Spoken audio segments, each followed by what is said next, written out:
कल का साइंस आज का सुपरस्टिशन हो सकता है और ये किसी के लिए जानलेवा भी हो सकता है, जैसा कि हुआ यूएसए के पहले प्रेसिडेंट जॉर्ज वॉशिंगटन के साथ।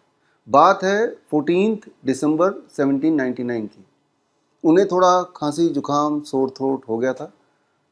3 बजे सुबह 3 बजे उन्होंने डिसाइड किया कि अपने फैमिली डॉक्टर को बताना ठीक रहेगा। फैमिली डॉक्टर को बताया, 3 फैमिली डॉक्टर्स थे और वो आए और उसके बाद इलाज शुरू हो गया। इलाज के नाम पे जॉर्ज वॉशिंगटन के बॉडी से ब्लड लेटिंग यानी कि खून निकालने की प्रक्रिया शुरू हो गई और करते करते रात के 10 बजे तक सेम डे उनके बॉडी से लगभग 40% खून यानी कि 2.5 लीटर के आसपास खून निकाल दिया गया था।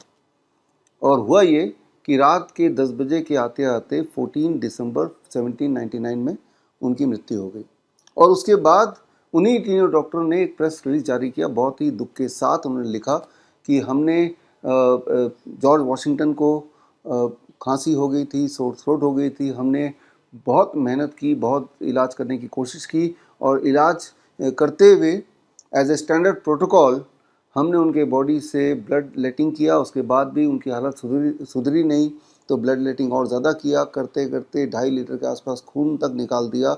उसके बाद भी जॉर्ज वॉशिंगटन को हम बचा नहीं पाए। तो ये उनका प्रेस रिलीज था। जो उस वक्त साइंस माना जाता था कि भाई किसी को अगर खांसी हो गया, जुकाम हो गया, बुखार हो गया या कोई भी और इन्फेक्शियस डिजीज़ हो गया तो उसके बॉडी उसका खून गंदा हो गया तो खून निकालो, खून निकालते जाओ तो ठीक हो जाएगा। वो उस वक्त का साइंस था। लेकिन आज आपको पता है कि एक सुपरस्टिशन है।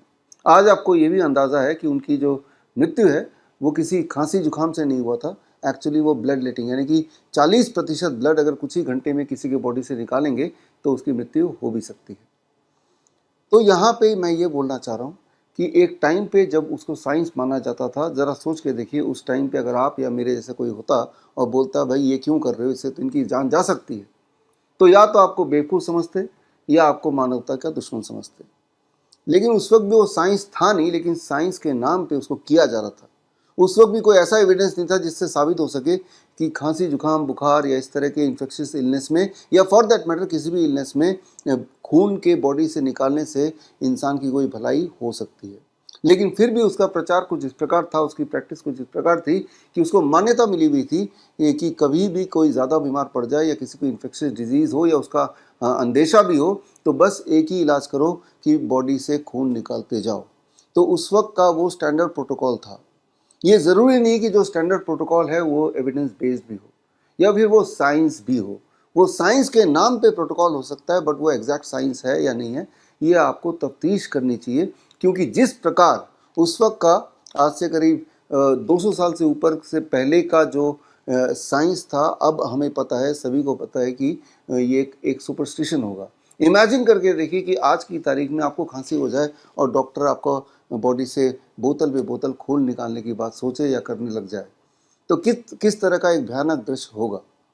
तो यहाँ ये समझने की बात है, अगर आप ये सोचते हैं कि आज जो साइंस है वो एग्जैक्ट साइंस है, वो एविडेंस बेस्ड है ही, तो भी एक गलतफहमी है। आप सिर्फ इसलिए समझते हैं कि आज जो भी स्टैंडर्ड प्रोटोकॉल हॉस्पिटल्स में चल रहे हैं या मेन स्ट्रीम में चल रहे हैं वो ज़रूर एविडेंस बेस्ड होगा। ये आपकी एक सोच हो सकती है, आपका एक अनुमान हो सकता है, आपका एक विश हो सकता है, लेकिन क्या आपने तौल के देखने की कोशिश की कि जो भी स्टैंडर्ड प्रोटोकॉल अलग अलग बीमारियों के नाम पे चल रहे हैं क्या उसका कोई एविडेंस है या उस वक्त का जो सो कॉल्ड साइंस था उसी की तरह अभी जो मान्यता मिली हुई है हर तरह के बीमारियों के इलाज का स्टैंडर्ड प्रोटोकॉल, उसका भी कहीं ऐसा तो नहीं कि वो एक सुपरस्टिशन है लेकिन वो साइंस बना के आपको बेचा जा रहा है। इसी बात पे हम चर्चा करेंगे on 23 July, that is on Chandrashekhar Azad Jayanti and बाल गंगाधर तिलक जयंती। 11 बजे आप मेरे साथ जुड़िए ओनली एट www.coronakal.tv पर। बड़ी से बड़ी बीमारी का आसान से आसान इलाज घर बैठे ही हो सकता है। अधिक जानकारी के लिए कांटेक्ट करें nearest doctor BRC clinic @home।